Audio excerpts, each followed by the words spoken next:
Assalamualaikum warahmatullahi wabarakatuh. Alhamdulillahirrahmanirrahim, anak-anakku. Pada kesempatan kali ini, kita akan membahas tentang sistem reproduksi manusia, tapi dari segi pandangan dari agama Islam ini khususnya ayat suci Al-Quran. Karena penting bagi kita selaku umat Islam untuk mengetahui hukum-hukum, apalagi kalian belajar di rumah ya, ada beberapa kekhawatiran dari Bapak Ibu yang ada di rumah terkait dengan pembelajaran sistem reproduksi pada manusia. Ini ketika kalian belajar sendiri di rumah.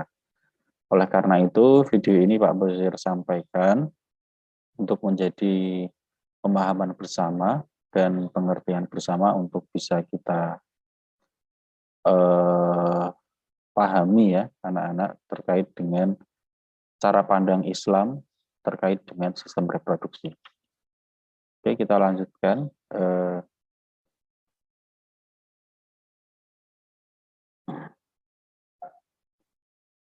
Oke, berawal dari terkait penciptaan manusia. Allah menyampaikannya dalam Quran surat Al-Mu'minun, surat ke-23, dari ayat 12 sampai ayat 15. Yang menarik adalah, kalian bisa menyimak ya, dibaca, A'udzubillahi minasyaitonirrajim, Bismillahirrahmanirrahim. Walaqad khalaqnal insana min sulalatin min tin. Thumma ja'alnahu nutfatan fi qararin makin. Thumma khalaqna nutfata 'alaqatan fa khalaqnal 'alaqata mudghatan fa khalaqnal mudghata 'idhaman fakasawnal 'idhama lahman thumma ansha'nahu khalqan akhar. Fatabarakallahu ahsanul khaliqin. Thumma innakum ba'da dzalika lamayitun. Diawali dari ayat 12 dari mana manusia diciptakan dari tanah dan kemudian diakhiri di ayat 15 manusia akan benar-benar mati, seperti itu.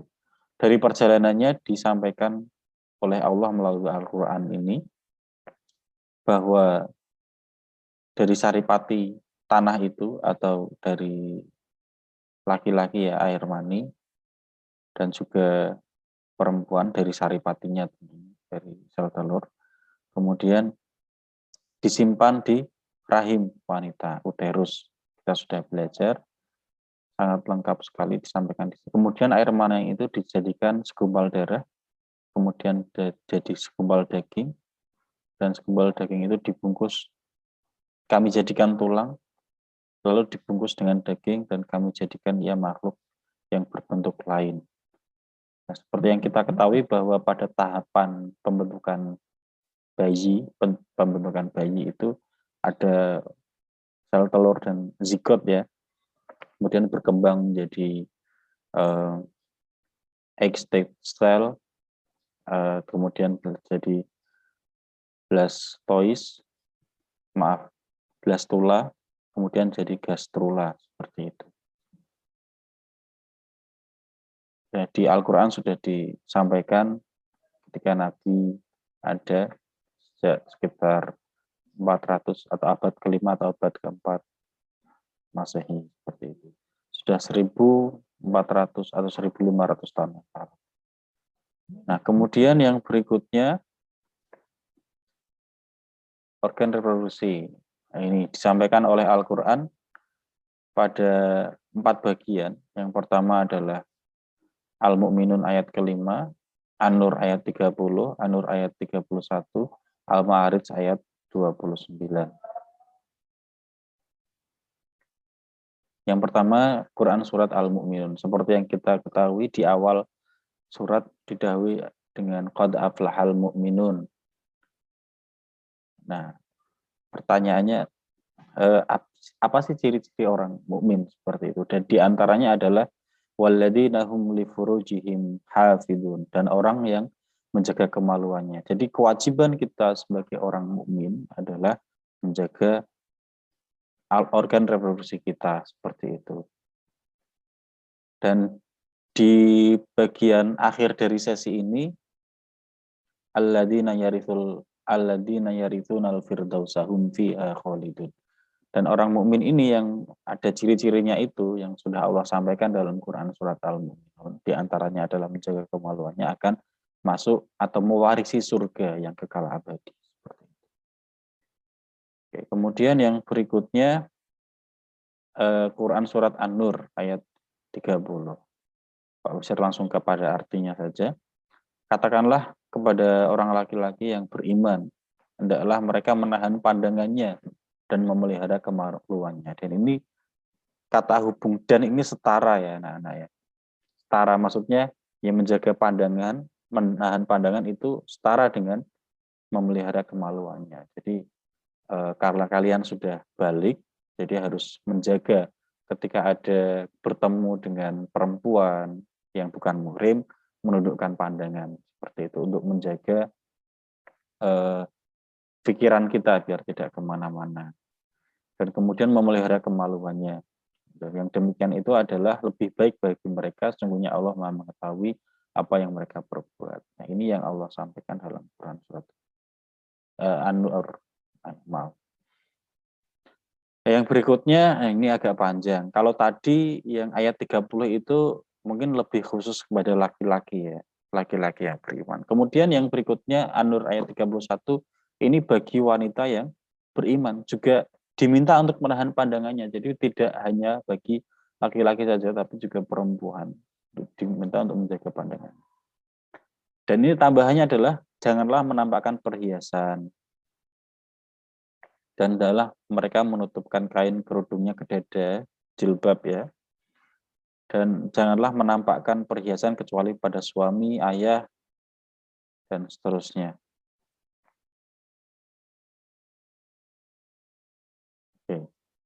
Tadi. Seperti itu, jadi kewajiban menahan pandangan dan menjaga kemaluan itu untuk laki-laki dan perempuan, khususnya orang yang beriman. Seperti itu. Yang berikutnya, nah ini di dalam Quran surat Al-Ma'arij, hanya Pak Basir berikan satu potong ayat. A'udzubillahi minasyaitonirrajim. Walladzina hum li furujihim hafidz.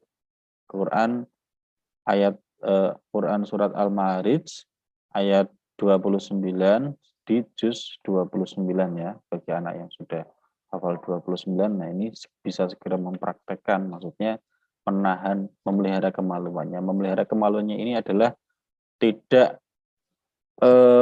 apa ya? Yang pertama tentunya merawat. Merawat itu kesehatan reproduksi, kebersihannya, pola makan. Kemudian yang ketiga menjaganya untuk mohon maaf ya karena ada beberapa yang mungkin memiliki rasa ingin tahu yang lebih sehingga mohon maaf dalam tanda kutip, mohon maaf buat mainan atau dan seterusnya. Nah, itu tidak diperbolehkan ya bagi orang yang beriman, apalagi kita orang Islam. Insya Allah semuanya ada saatnya, anak-anak. Kemudian yang terakhir, nah ini cukup menarik. Hubungan reproduksi. Di awal sudah kita sampaikan bahwa untuk membentuk manusia, itu dibutuhkan yang pertama adalah sperma atau sel mani, yang kedua adalah sel telur, yang keduanya diperoleh dari laki-laki dan perempuan. Dan secara fungsional, sperma itu bisa dihasilkan oleh laki-laki yang balik, yang mohon maaf, dalam tanda kutip, sudah pernah mimpi basah, seperti itu. Untuk yang perempuan, sel telur dihasilkan dari yang sudah haid, seperti tanda-tanda kebalikannya. Balik, seperti tanda-tanda apa namanya, bahwa dia sudah beranjak menjadi manusia dewasa, seperti itu. Nah, ini Pak Besar sampaikan Quran surat Al-Isra ayat 32, dan janganlah kamu mendekati zina. Mendekati saja tidak boleh. Tadi dalam Al-Quran, Quran surat An-Nur 30-31 itu diantaranya menundukkan pandangan itu dalam adalah ikhtiar untuk tidak mendekati zina. Dan untuk perempuan, nah ini diantaranya memanjangkan kain kerudungnya sampai ke dada, nah, kemudian menutup, tidak menampakkan perhiasan dan seterusnya, menutup aurat, itu diantaranya adalah dalam rangka untuk tidak mendekati zina. Sesungguhnya zina itu adalah perbuatan yang keji dan suatu jalan yang buruk. Seperti yang kita ketahui bahwa zina atau hubungan suami istri, hubungan tubuh gitu ya, itu bukan sesama, maksudnya tidak selain suami istri yang bukan. Nah itu dilarang dalam Islam, hukumnya haram seperti itu. Dan dibaliknya, ibrohnya adalah hikmahnya, Allah juga sudah menciptakan ya yang namanya penyakit haid, ada penyakit sifilis kita pelajari dan seterusnya, itu diantara penyerta untuk menjaga sunatullah itu. Dan itu baru dari segi kesehatan, belum dari segi nanti kalau punya anak terkait hukumnya. Dan kan ada hukum waris ya, ketika seorang anak itu lahir dia sudah memiliki hak untuk waris dan hak asuh dari orang tua dan seterusnya. Itu anak-anakku, sekali lagi bagi anak-anak semua diharapkan bisa lebih menjaga organnya, khususnya organ reproduksi ini, dan menerapkan aturan-aturan dalam agama Islam ini. Dan semoga kita termasuk dalam hamba Allah yang beriman, hambanya Allah yang taat, dan insya Allah ada balasan. Alladzina yarithunal firdausa hum fiha khalidun. Semoga kita dimasukkan oleh Allah Ta'ala ke surganya kelak, dan semoga kita dipertemukan di surganya Allah. Pak Besar cukupkan, sampai jumpa di pertemuan berikutnya. Mungkin dipersiapkan untuk ulangannya ya, dan insya Allah ada video ini bagian dari nanti ada ulangan seperti itu. Wassalamualaikum warahmatullahi wabarakatuh.